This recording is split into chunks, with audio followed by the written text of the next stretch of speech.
오늘 함께 저를 나눠보겠습니다. 갈대를 반석으로 부르시는 하나님. 오늘 갈대와 같은 자를 반석으로 부르시는 하나님이라는 제목으로 하나님의 말씀을 나누려고 합니다. 하나님이 우리를 부르실 때는요, 우리의 현재 모습을 보고 부르시는 것이 아니다라는 것을 오늘 첫 번째로 기억하시길 바랍니다. 내가 너를 어떻게 사용하겠다, 내가 너를 어떻게 쓰겠다. 기드온을 향해서 큰 용사여, 내가 너와 함께함이라. 기드온은 절대 자기를 향해서 큰 용사라고 생각해 본 적이 없어요. 또한 그는 자기에게 하나님이 함께 하시다고 생각하지도 않았습니다. 근데 하나님은 기드온을 향해서 큰 용사여, 내가 너와 함께 할 것이다, 이렇게 고백했죠. 베드로도 마찬가지입니다. 하나님이 오늘 말씀 보니까 예수께로 오니 예수께서 보시고 이르시되 요한의 아들 시몬이니 장차 개바라. 번역하면 베드로라. 하나님이 새로운 이름을 주시는 것이죠. 하나님께서 이 베드로가 처음부터 반석 같은 자가 아니었다라는 거예요. 그러니까 여러분, 우리가 주님 앞에 나갈 때 하나님 우리의 현재 모습을 보시고 그 모습에 실망하거나 좌절하시는 것이 아니라 여러분이 장차 변화될 모습, 하나님을 만나고 거듭나서 여러분이 변화되는 그 모습을 하나님은 지금 여러분을 보고 부르고 계신다는 것을 기억하시길 바랍니다. 우리가 바로 요한의 아들 시몬, 게바라, 이 베드로를 부를 때 예수님 마음이 어땠을까? 한쪽으로는 불안하지 않았을까요?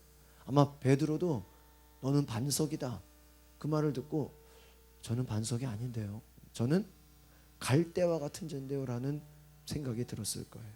우리도 마찬가지입니다. 우리도 베드로처럼 예수님 만나기 전에는 어떤 자예요?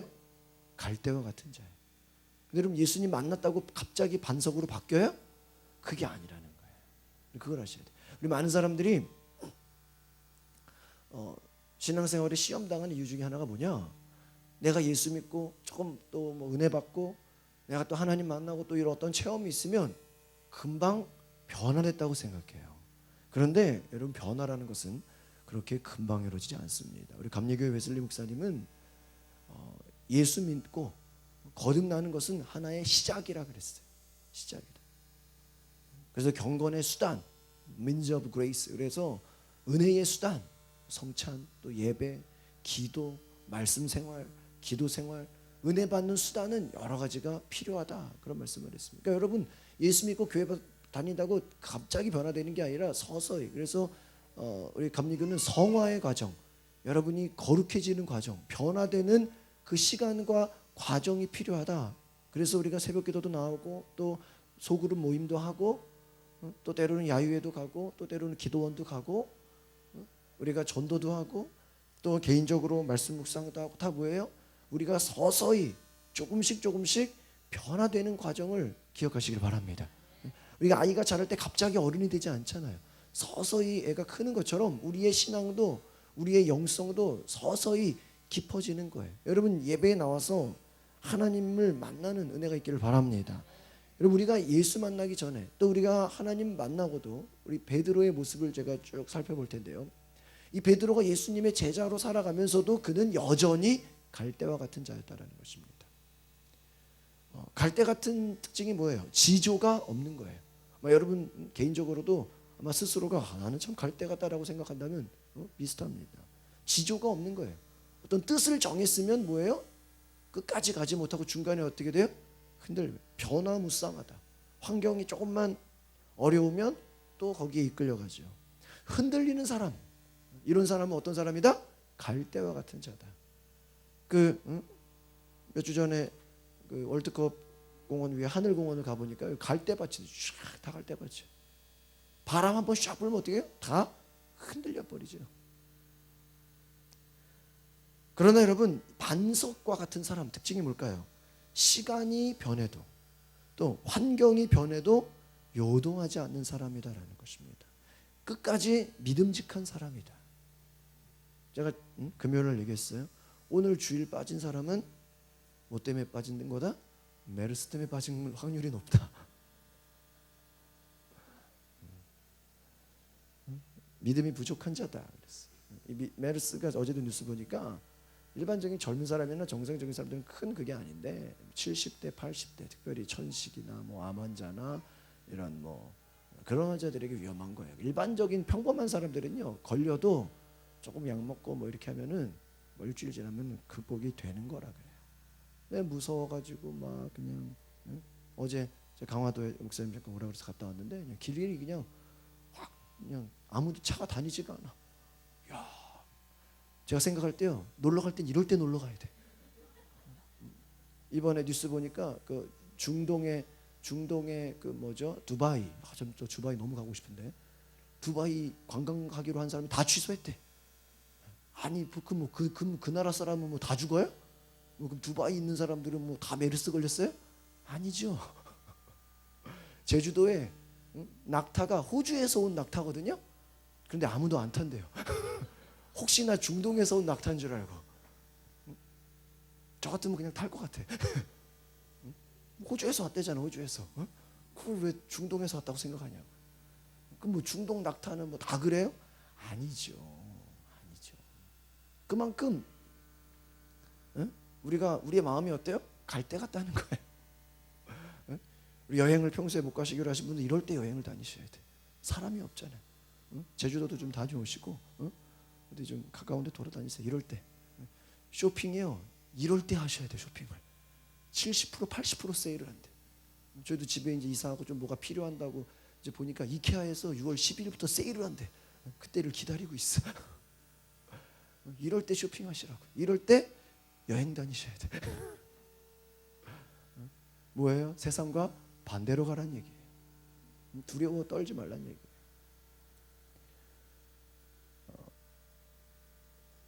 반석은 뭐예요? 요동하지 않는다. 믿음직한 사람이다라는. 갈 때는요 반석으로 변할 수가 없죠. 그 물질적인 특징이. 그러나 하나님의 은혜로 나중에 베드로의 미래의 삶을 보면 그는 정말 반석 같은 자로 변했음을 기억하시길 바랍니다. 그러니까 오늘 저와 여러분도 현재는 갈대일 수 있어요. 옆에서 뭐라 그러면 거기에 그냥 요동하고 누가 뭐라 그러면 거기에 반응하고 환경이 좀 어려우면 거기에 그냥 또 시간이 가면 또 변하고 그럴 수 있어요. 그러나 하나님은 갈대를 택하셔서 반석으로 만드는 것을 기억하시길 바랍니다. 여러분 베드로는요 그의 어부의 삶은요 어떻게 보면 목표도 없어요. 그렇죠. 맨날 똑같은 일 하죠. 어떤 희망도 없어요. 매일매일 그냥 그물을 집어넣어서 의지해서 사는 평범한 어부의 삶이었습니다. 이 베드로의 이 심리, 성격을 분석해 보면요, 그는 매우 그 감성이 풍부한 자예요. 또 이렇게 좀 우리가 성격 분석을 할 때 베드로는 좀 다혈질이다 이래요. 그래서 열정이 좀 있어 보여요. 그러나 또 감정의 기복이 심합니다. 막 금방 뜨거웠다가 또 뭐예요? 금방 식었다가 금방 할렐루야 그랬다가 또 하나님 어디 갔냐고 불평하는 이런 특징들이 베드로 특징이에요. 또 소탈해요. 또 교육을 별로 받지 못했어요. 조금 무식해요. 이런 갈대와 같은 베드로, 시몬 이름이었죠. 형제 안드레의 소개로 예수님을 만납니다. 그런데 이 베드로 이름의 뜻이 뭐다? 바위다라는 거예요. 바위, 반석. 우리나라도 이름의 뜻이 있는 것처럼. 그래서 그 베드로, 하나님이 너는 이제부터 베드로야. 너는 더 이상 갈대가 아니라 베드로야. 이름을 바꿔줘 버렸어. 근데 이름을 바꿨다고 갑자기 반석으로 바뀌었어요? 그건 아니라는 거예요. 아시겠습니까? 여러분이 오늘 우리가 이렇게 간증을 받지만 하나님의 말씀을 듣고 또 꿈이 생기고 비전이 생기고 또 여러분 안에 소망이 생겼다고 해서 갑자기 여러분이 변하는 건 아니에요. 그러나 그 소망을 잃어버리지 말고 꿈을 잃어버리지 말고 그 꿈을 계속해서 갖고 있으면 여러분의 꿈이 이루어지는 줄 믿습니다. 꿈이 이루어지는 줄 믿어요. 꿈이 이루어진다는 거. 꿈이 이루어진다. 목표가 없고 희망도 없는 자였지만 하나님이 그에게 목표를 줬다. 너는 반석과 같은 자가 될 것이다. 여러분, 우리가 예배라는 건 소망을 갖는 것입니다. 우리 2번에 오른쪽 제가 주보에 있는 칸지에 2번에 누가복음 말씀 같이 읽어보겠습니다. 시작. 내 아들로서 시몬의 동업자인 야고보와 요한도 놀랐음이라. 예수께서 시몬에게 이르시되 무서워 말 말라. 이제 후로는 내가 사람을 취하리라 하시니 그들이 베드로를 육지에 대고 모든 것을 버려두고 예수를 따르니. 할렐루야. 잘 보세요. 야고보와 요한도 놀랐어요. 무서워하지 마라. 많은 사람들이 예수를 만나고 무서워했다라는 것이죠. 이후로는 너가 물고기를 취하는 것이 아니라 뭐를 취할 것이다? 사람을 취할 것이다. 그러니까 여러분, 배가 얼마나 비싸요. 아무나 배를 가는 게 아니잖아요. 배를 육지에 어떻게 하고 버려두고 예수를 따르니라. 내가 붙잡고 있는 것, 내가 의지하고 있는 것, 내 생업, 내 전부를 어떻게 하고요? 버려두고 예수님 말 한마디 듣고 어떻게 했어요? 따라갔어요. 그럼 예수님 따라갔다고 베드로가 바로 막 능력 전도하고 막 수많은 사람들한테 복음 전하고 회개시키고 그래요? 아니죠. 그거는요 3년 이후에요. 성령 받고 났어요. 그러니까 예수님을 따라갈 때는요 그냥 따라가는 거예요.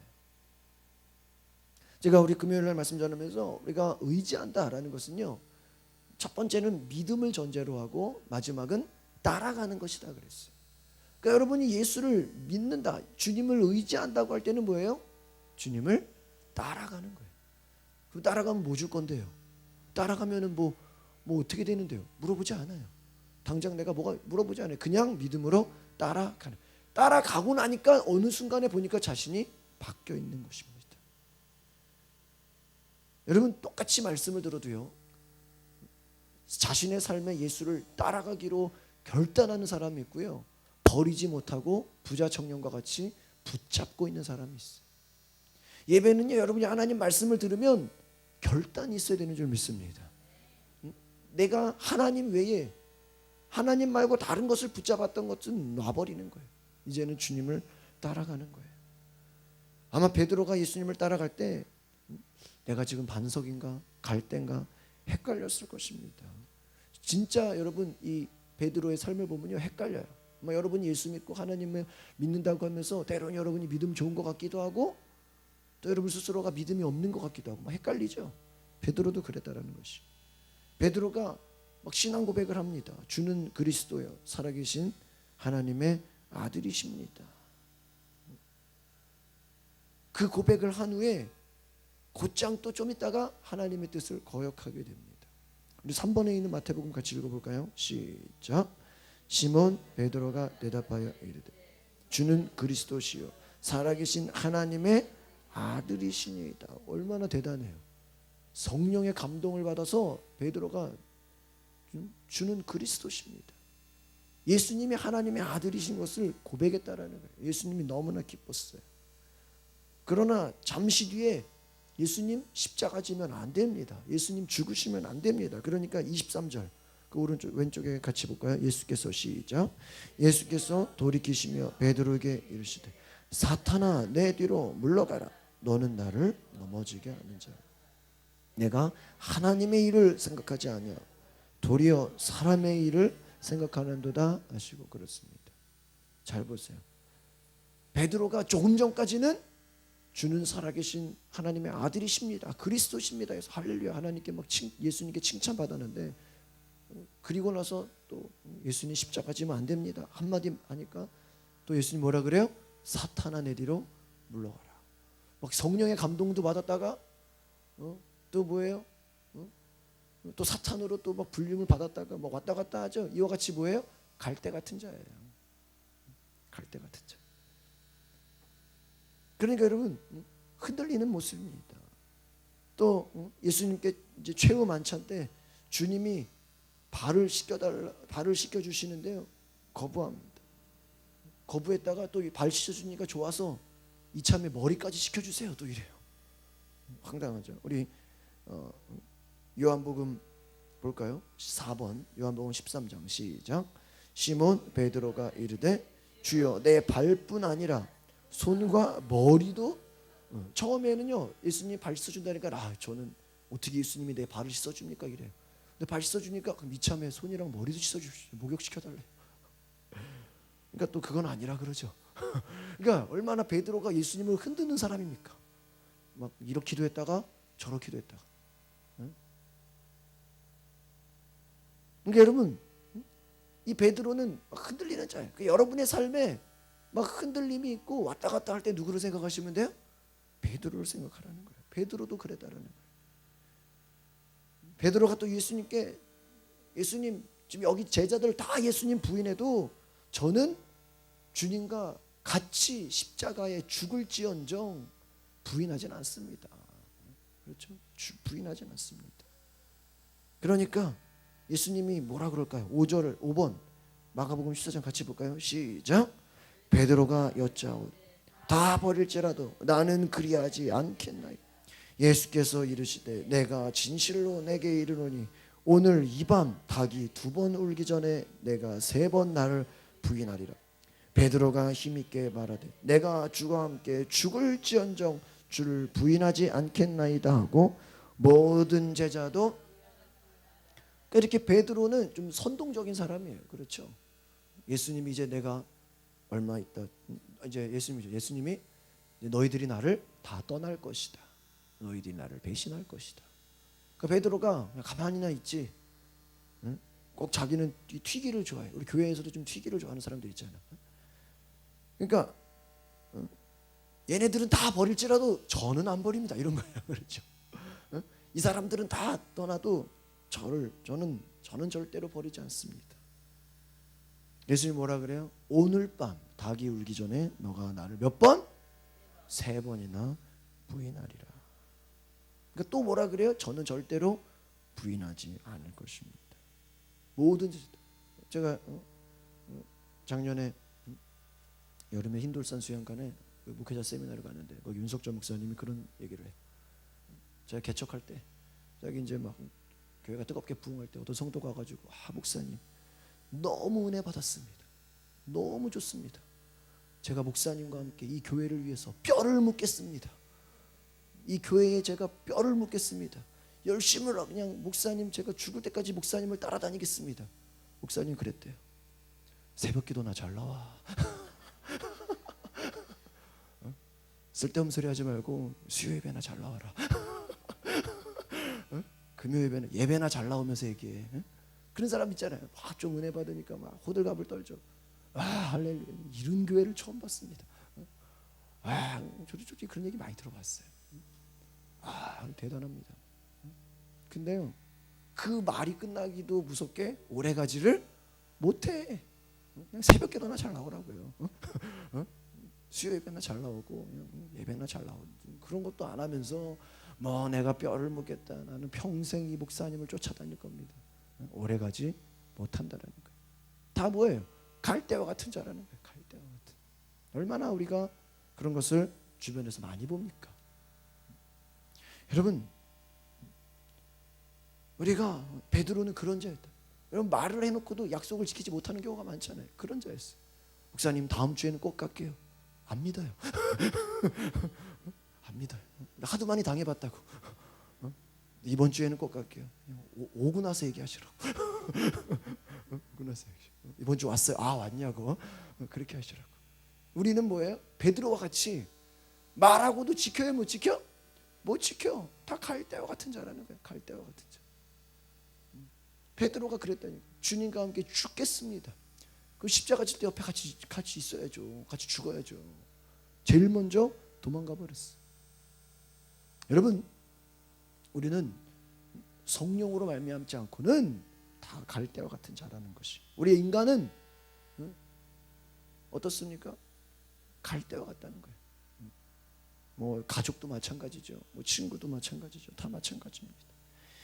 예수님이 잡혀가시니까요. 베드로는 대제사장 뜰까지 쫓아갔어요. 그런데 종들과 사람들 앞에서 정말 주님을 3번이나 부인합니다. 그리고 나서 자기 자신이 너무 창피하죠. 예수님 말대로 됐어요, 안 됐어요? 됐죠. 그러니까 밖에 나가서 막 통곡을 해. 그냥 부인한다고 말하지나 말든가. 그렇죠? 우리 6번을 한번 볼까요? 누가복음 22장 시작.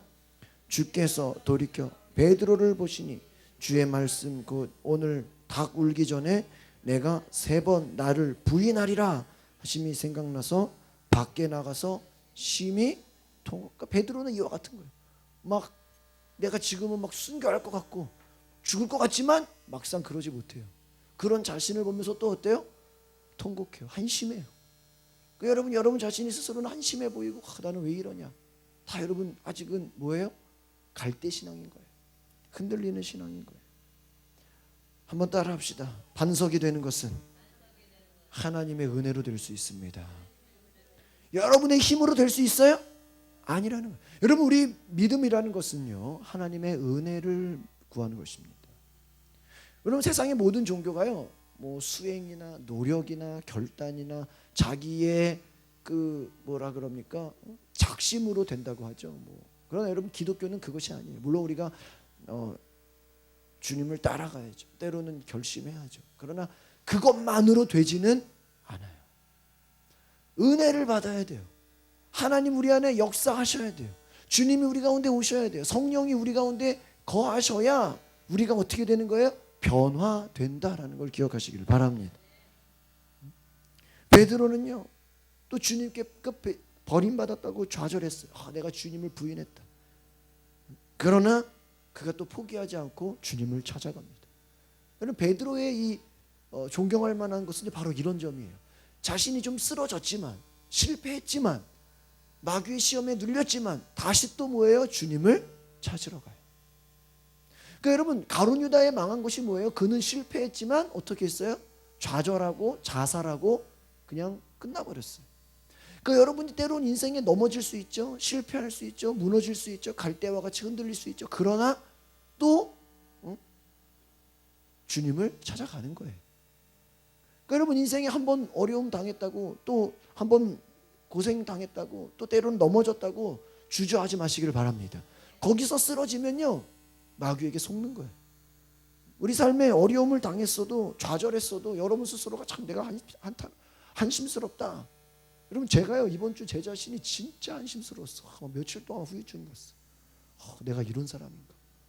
제가요 이사를 하는데 여기저기 견적을 받아가지고요 헷갈려가지고 밖에서 그 계약금을 넣는데 지금 생각이 나요. 옐로우캡이라는 회사를 제가 결정을 했는데 옐로우캡 생각이 안 나가지고 로젠 이사에다가 그냥 계약금을 넣어버렸어. 그걸 제가 그걸 안 보고 밖에 나가서 해가지고 인터넷 뒤져가지고 하는 바람에 그래놓고 또 옐로우캡이 전화가 왔어요. 이사할 거죠? 한다고. 다 계약금 입금했다고. 그 사람들도 자기들이 입금된 줄 알고 당일날 왔죠. 로젠에서 왔어요. 2군데에서 온 거예요. 2군데에서. 한쪽이 그냥 인상 찡그리고 그냥 계약금 가버렸어. 그걸 보면서 제 자신이 내가 이렇게 한심한 자인가. 그렇죠 여러분? 여러분 이사 갈 때 막 2군데에서 온 적 없잖아. 저는 막 2군데에서 왔다니까. 이사차가 이삿짐이 2군데 서서 양쪽에서 이사하겠다. 아니 어떻게 이게 말이 돼? 한심해요. 근데요 또 하나님의 은혜로 저희 짐이 워낙 많았는지 이사 계약보다 차가 한 대가 더 늘어났어. 근데 우리가 저기 한쪽 업체에다 그냥 계약금만 준 걸 아니까 이분들이 미안해서 한 10만 원 더 들어가는 걸 안 받더라고. 그 돈이 그 돈이야. 결과적으로 하나님의 은혜로 추가 비용을 안 냈어. 감사하죠. 비록 내가 실수했지만 그 돈이 그 돈이야. 여러분 제 스스로가 얼마나 한심했는지 몰라. 내가 이거밖에 안 되나. 이제 사람이 실수할 수 있구나. 그렇죠? 여러분 베드로가 또 자기가 실패하고 자기가 한심스럽게 생각했지만 거기에 굴하지 않고 또 예수님을 찾아가요. 누가복음 22장을 봅시다. 6번 시작. 주께서 돌이켜 베드로를 보시니 베드로가 아니야 6번이 아니죠. 죄송해요. 7번 사도들은 시작. 사도들은 그들의 말이 허탄한 듯이 들려 믿지 아니하나 베드로는 일어나 무덤에 달려가서 구부려 들여다보니 세마포만 보이는지라. 그 된 일을 놀랍게 여기며 집으로 돌아가니라. 말하기를 주께서 과연 살아나시고 시몬에게 보이셨다 하는지라. 아멘. 베드로가 먼저 예수님 부활한 걸 본 거 아니잖아요. 여인들이, 마리아, 마르다, 그들이, 여인들이 예수님을 보고 제자들에게 예수님이 살아났습니다, 무덤에 계시지 않습니다 하니까 베드로는 그 말을 듣고 어떻게 버려요? 달려가 버려요. 예수님이 정말 계신가? 안 계신가? 예수님, 베드로는 뭐예요? 비록 자기가 예수님을 부인했지만 다시 또 예수님을 만나기를 뭐예요? 원하는 거예요. 그러니까 여러분, 여러분이 때로는 좌절하고 어려움 겪고 또 믿음 생활 포기했어도 다시 시작할 수 있는 애가 있기를 바랍니다. 베드로가 성공했던 건 뭐예요? 그에게 실패가 있었지만 또 다시 포기하지 않고 거기서 주저하지 않고 또 시작하는 거예요. 우리가 가끔 전도하다 보면요, 옛날에 교회 다니는데요, 옛날에는 다녔는데 지금은 쉬고 있습니다, 이런 사람들이 많아요. 다 뭐예요? 베드로처럼 다시 뭐예요? 주님을 찾아야 되는 거예요. 그러니까 베드로가 하나님의 은혜를 받았던 건 뭐예요? 그는 실패하고 포기하고 욕먹어도 또 주님을 찾아왔다. 그 주님이 베드로를 혼내지 않습니다. 배신한 베드로에게 또 부활의 주님은 그에게 말씀하시는 것이죠. 우리 누가복음 24장 우리 34절에 보니까 뭐라 그래요? 말하기를 주께서 과연 살아나시고 시몬에게 보이셨다 그랬습니다. 죄책감에 눌렸어요. 베드로는 다시 어부로 돌아갔습니다. 그러나 그 돌아간 어부에게 예수님이 다시 어떻게 해요? 찾아오십니다. 우리 8번에 있는 말씀 같이 볼까요? 시몬 베드로가, 시작. 시몬 베드로가 나는 물고기 잡으러 가노라 하니 그들도 우리도 함께 가겠다 하고 나가서 배에 올랐으나 그날 밤에 아무도 그렇습니다. 아무도 잡지 못하였어요. 그러니까 베드로가 예전에는 예수님 따라가는 제자였다가 다시 예수님 죽으시니까 어떻게 돼요? 또 어부로 돌아가요. 그 말은 뭐예요? 옛날로 돌아갔다라는 거예요. 또 갈대같이 왔다 갔다 해요. 7절 보겠습니다. 예수께서, 시작. 예수께서 사랑하시는 그 제자가 베드로에게 이르되 주님이시라 하니 시몬 베드로가 벗고 있다가 주님이라 하는 말을 듣고 겉옷을 두른 후에 바다로 뛰어내리더라. 밖에서 예수님이 나타났다, 부활하신 예수님이 나타났다 그러니까 어떻게 해요?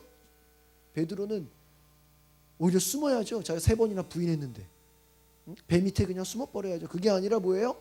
예수님 부활했다는 말을 듣고 또 뭐예요?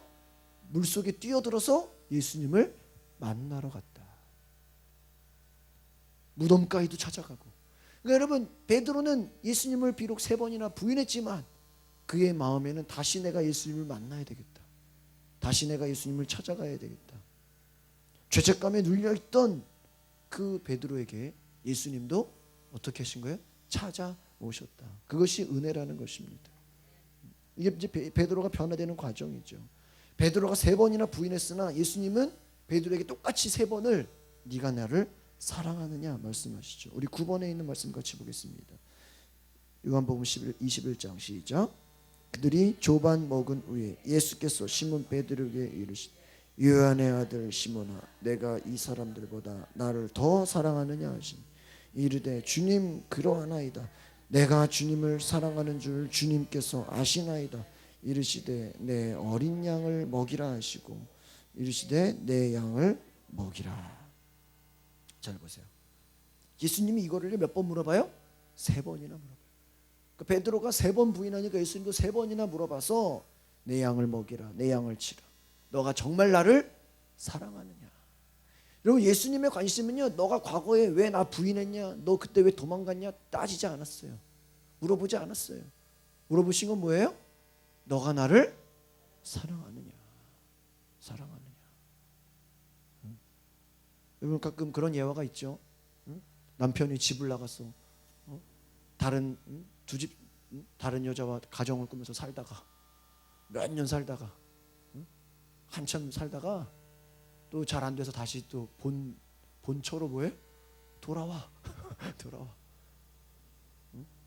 근데 그 부인은 기도했다는 거예요. 남편이 나간 이후로 주여 집 나간 남편이 돌아오게 하여 주시옵소서. 근데 진짜 한참 몇 년이 걸린지 모르죠. 한참 걸려서 돌아왔다는 거예요. 근데 그 부인이 받아줬다는 것이죠. 여러분 이게 쉬워요? 쉬워요? 쉬워요? 힘들죠. 말이 안 되죠. 그러나 예수님도 왜 나를 부인했냐? 너 왜 나를 그때 배신했냐? 물어보지 않고 나를 사랑하냐? 물어보셨다는 거예요. 여러분 주님은 베드로에게 다시 한번 사명을 또 주십니다. 사명을 주셔요. 너가 이제 내 양을 치라. 이제 나는 이제는 부활할 거니까 이제 십자가를 지고 이제 부활했고 승천할 거니까 하나님 보좌 우편에 갈 거니까 내 할 일을 너가 대신 해라라는 것이. 그리고 너는 끝까지 나를 따라와라. 내가 눈에 보이지 않지만 성령을 받아서 이제 나의 제자로서의 삶을 살아라 하는 것입니다. 그래서 주님과 함께 살고 죽는, 하나님께 영광 돌리는 그러한 이제 반석으로 변화될 것을 다시 한번 또 말씀하세요. 우리 10번에 있는 말씀 같이 읽어볼까요? 요한복음 21장 시작. 예수께서 이르시되 내가 올 때까지 그를 머물게 하고자 할지라도 내게 무슨 상관이냐? 너는 나를 따르라 하시더라. 베드로가 어떤 질문을 했거든요. 그거 신경 쓰지 말고 너는 나를 따르라. 끝까지 주님을 따르는 반석과 같은 자가 되라. 그렇게 말씀하셨습니다. 여러분 우리 모두는요 베드로를 보면서 욕할 게 아니라 우리 자신도 어떤 자다? 갈등하는 자다라는 거예요. 베드로처럼 우리도 흔들리는 자다라는 거예요. 그러나 여러분이 계속 주님을 찾고 의지하고 주님께 구하면 여러분 예수님이 여러분을 변화시키고 여러분이 서서히 주님의 제자로 주님을 따라가는 삶으로 살아가심을 기억하시길 바랍니다. 우리에게는 고통도 있어요. 시련도 있어요. 우리는 육신이 연약해요. 의지가 약해요. 우리의 마음도 약합니다. 그러나 전폭적으로 주님을 의지하면 저와 여러분이 변화되는 줄 믿습니다. 그 17세기에 선교를 고치시켰던 오스트리아의 폰 웰츠 남작이라는 사람이 있어요. 이 사람이 예수님을 만난 후에 그의 삶을 헌신했다고 합니다. 그가 어떻게 헌신했냐? 내가 예수 안에서 다시 태어났다. 내가 거듭나 보니까 지금 그는 귀족 가족인데 나의 가문이 좋다는 것이 나에게 무엇이냐? 내가 그리스도의 종이 되고자 할 때 귀족이 나에게 무슨 소용이냐? 내가 하나님의 은총을 필요로 하는데 사람들이 나를 각하로 부르는 게 무슨 소용이 있냐? 나는 이 모든 허영을 버리고 내가 존경하는 예수님 발 앞에 모든 것을 바치겠다. 그렇게 고백했어요. 그가 귀족과 같은 그가 높은 직위에 있었지만 나는 이것을 버리고 예수님 앞에 다 내려놓겠다. 그렇게 고백했다라는 거예요. 그랬어요. 이 웰츠라는 이 귀족이요. 자신의 그 재산, 부동산, 소득을요 다 포기하고 바로 다른 곳으로 가서 악조건과 싸우면서 예수님을 따르는 제자의 삶을 살면서 헌신하다가 순교를 했다 그래요. 실제 이야기입니다. 복음을 위해 삶을 바치라는 그 주님의 부르심 앞에 자기를 아낌없이 드렸다라는 거예요. 선교사의 삶을 살았다라는 거예요. 복음 전파의 삶을 살았다라는 것이. 하나님이 부르셨을 때 그는 자신의 직위, 자신의 재산, 자신의 그러한 명예를 두려워하지 않고 과감히 내려놓고 주님을 따라갔다라는 것입니다. 이것이 제자의 삶인 것을 기억하시길 바랍니다. 우리 가까운 우리 합정역에 한강변에 양화진이라고 있죠. 우리나라 선교사로 왔다가 순교한 외국인들의 묘지예요. 그 중에 윌리엄 홀 박사가 있어요. 그의 무덤이 있는데 그 묘비에 이런 비문이 적혀 있답니다. 로마서 14장 8절 우리는 살아도 주님을 위해 살고 죽어도 주님을 위해 죽습니다. 그러므로 우리는 살든지 죽든지 누구의 것입니다? 주님의 것입니다. 자신의 고국을 버리고 한국 땅에 와서 복음 전하는 선교사의 삶을 살다가 여기 우리나라에서 죽은 것이죠. 이 홀 박사 부부예요. 조선으로 가라는 하나님의 부르심을 받았대요. 그 당시 우리나라는 아주 그냥 미개한 나라였습니다. 조선에 도착한 그 후에 평양 일대에는요 콜레라가 발생해서 수많은 사람들이 막 전염병으로 죽어가고 있었대. 이 홀 박사는요 그들을 치료하면서 또 과로로 쓰러져서 의료 선교사로는 최초의 순교자가 되었다. 그 사람들을 치료하다가 또 그 아내는요 혼자서 남편의 죽음에도 굴하지 않고 끝까지 고국으로 돌아가지 않고 조선 땅에 남아서 선교사의 삶을 살았다. 그래서 최초의 여의사 박에스더를 길러냈고 또 한국 최초의 여자 의학교육기관 경성여자의학전문학교, 이게 뭐냐면 고려대 의과대학이에요. 이 그 여인이 고려대 의과대학을 설립했다라는 거예요. 장차 시각 장애인들을 위한 점자 교육을 보급시키고요. 그녀의 아들 셔우드 홀이라는 이 사람은요 부모의 뒤를 이어서 또 의학을 공부해서 한국에서 또 많은 사람들을 돌보았다. 결핵 요양소를 운영하고 결핵 퇴치를 하는 힘을 기울이고 일가족이 조선의 복음화를 위해서 선교를 위해서 생명을 다해 헌신했다라는 것입니다. 여러분, 이들은 하나님이 자기를 부르실 때 내가 가면 거기에 무슨 이득이 있는가, 어떤 유익이 있는가 계산하지 않았다라는 것입니다. 부르심 자체를 하나님의 소명으로 받아들이고 주님을 따랐다라는 것입니다. 부르심에 계산하지 말고 나를 버리고 주님께 순종하는 자들을 통해서 하나님은 하나님의 나라를 확장하는 줄 믿습니다. 그러니까 여러분, 하나님의 부르심 앞에 그럼 주님 어떻게 될 건데요? 물어보지 말으세요. 그냥 하나님께 나아가면 하나님이 여러분을 통해서 하나님의 나라를 확장시킨다는. 프린스턴 그 미국에 있는 대학 교수의 존 내쉬라는 분이요, 천재 수학자로서 얼마나 뛰어났던 사람이냐면 21살에 쓴 논문이 40년 후에 노벨상을 받았습니다.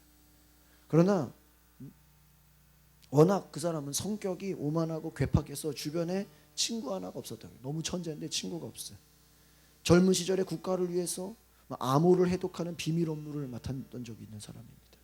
그러나 얼마나 자신이 압박감이, 심리적 압박감이 심했는지 그 사람에게 누가 나 쫓아다니는 거 아닌가, 누가 나를 피해주는 거 아닌가 하는 강박증에 시달렸대요. 천재 같은 이 사람이. 그리고 친구가 없죠. 강박증이 너무나 심해지고 사교적인 성격은 없고 정신분열증으로 정신병원에 입원하게 됐다는 것입니다.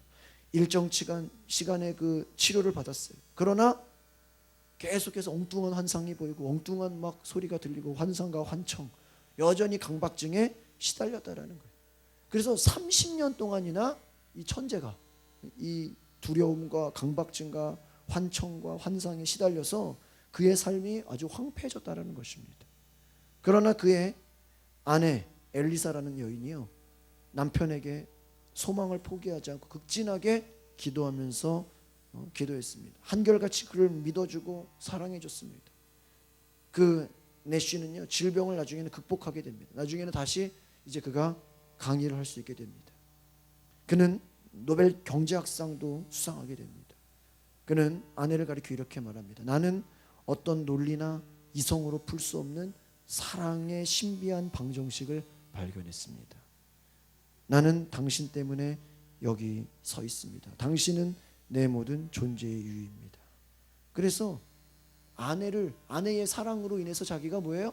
강박증과 자기의 모든 환상과 이것이 해결되었다. 의학으로 할 수 없는 것을 뭐예요? 사랑의 힘으로 해결됐다. 이것이요 실제로 영화로 만들어져서 뷰티풀 마인드라는 그 영화의 내용이에요. 실제 이야기라는 것이죠. 여러분, 무엇이에요?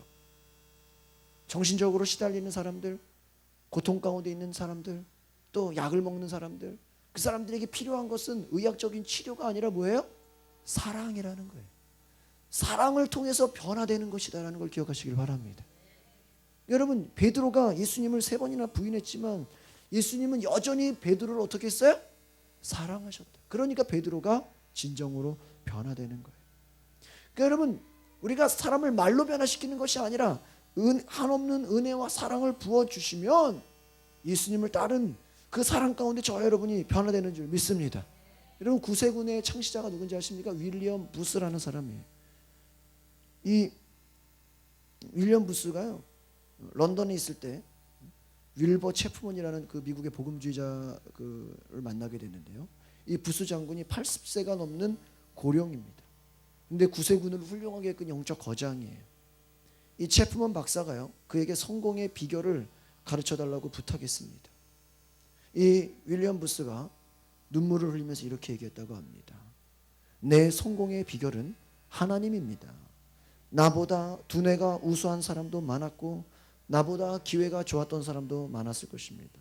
그러나 내 가슴에 런던에 가난한 사람들이 들어오던 날부터, 그리고 예수님이라면 이 가난한 사람들을 어떻게 구하셨을까라는 생각이 떠올랐던 날부터 나는 결심했습니다. 하나님께서 윌리엄 부스를 모두 가지시게 될 것이라고 말입니다. 오늘날 구세군이 어떤 힘을 가지고 있다면 하나님께서 내 마음의 모든 사랑과 의지력과 내 삶의 모든 영향력을 가져가셨기 때문입니다. 할렐루야. 윌리엄 부스가 구세군을 이끌어가면서 내 의지, 내 생각, 내 모든 마음, 내 모든 영향력을 다 누가 가져가셨다? 하나님이 다 가져가. 그러니까 내 생각은 내 것이 없다. 다 누구의 것이다? 하나님. 내 물질, 내 생각, 내 의지, 내 결단, 내 시간 다 누구 것이다? 하나님의 것이다라고 고백했다라는 거예요. 그때부터 하나님이 내가 하는 모든 일에 엄청난 축복을 주시고 그 선교 사업이 잘 되게 하셨다라는 것이죠.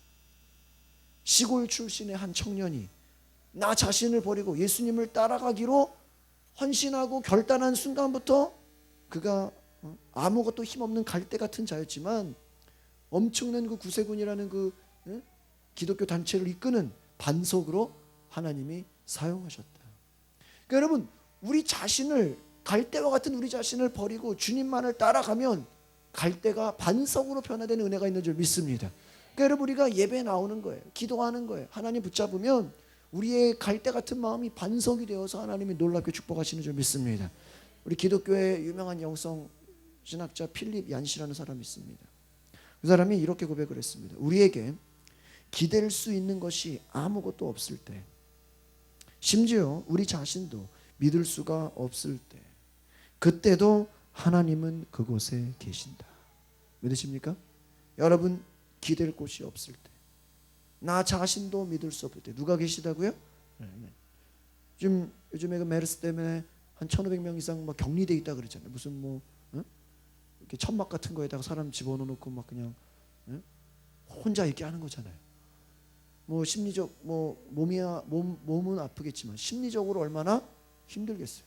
이거 혹시 죽는 게 아닌가? 나는 왜 외로운가? 가족도 같이 있지 못하고 테레비만 보면서 누구도 믿을 수 없죠. 그 격리센터 같은 그 천막 같은 곳에도 누가 계시다? 하나님이 계심을 믿습니다.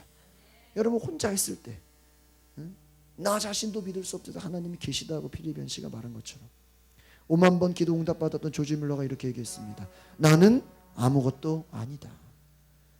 나는 없는 것이 더 낫습니다. 그러나 예수 안에 있으니까 모든 것이 가능합니다. 할렐루야. 이 조지 뮬러가 뭘 원하지도 않았어요. 뭘 바라지도 않았어요. 저는 없는 게 더 좋대요. 그러나 하나님이 나에게 모든 것을 어떻게 주신다? 채워주신다. 믿으십니까? 하나님의 채우심을 깨달으시기를 바랍니다. 여러분, 우리 자신도요, 바로 갈대와 같이 때로는 우왕좌왕해요. 막 휩쓸려 다녀요. 주변 환경이나 주변 사람들에 이끌립니다. 그러나 여러분 스스로 그럴 때마다 나는 너무나 부족한 자다. 나는 나약한 자다. 나는 주님만을 의지해야 된다. 나는 주님만을 따라가야 된다. 여러분, 그럴 때 하나님이 저와 여러분을 반석으로 변화시켜 주시는 줄 믿습니다. 성령을 의지해서 여러분 예배 자리에 나올 때마다, 여러분이 집에서 말씀 묵상하고 기도할 때마다 하나님 여러분을 반석으로 만들어 주시는 줄 믿습니다. 기도하겠습니다. 거룩하신 주님, 우리의 삶에 하나님 갈대와 같이 우리가 흔들리고 때로는 주님을 부인하고 때로는 우리가 큰 소리 쳤다가 약속도 못 지키고 우리는 환경에, 주변 상황에, 주변 사람들의 너무나도 왔다 갔다 하는 우리의 모습이지만 하나님, 그런 베드로도 예수님은 반석으로 만드셔서 장차 초대교회의 위대한 지도자로 만드신 것을 믿습니다. 우리가 지금은 부족해 보이고 지금은 연약해 보여도 지금은 우리가 갈대와 같이 흔들리는 것 같아도 여기에서 포기하지 말고 여기서 좌절하지 말고 끝까지 주님을 따라가게 하옵소서. 모든 것을 버리고 주님을 따라가는 그 베드로의 결단을 기뻐하신 것처럼 우리도 세상 것을 의지하지 말고 내 자신을 믿지 말고 온전히 하나님 앞에 나의 모든 것을 드리며 믿음으로 헌신하게 하옵소서. 감사를 드리며 예수 그리스도의 이름으로 기도하옵나이다.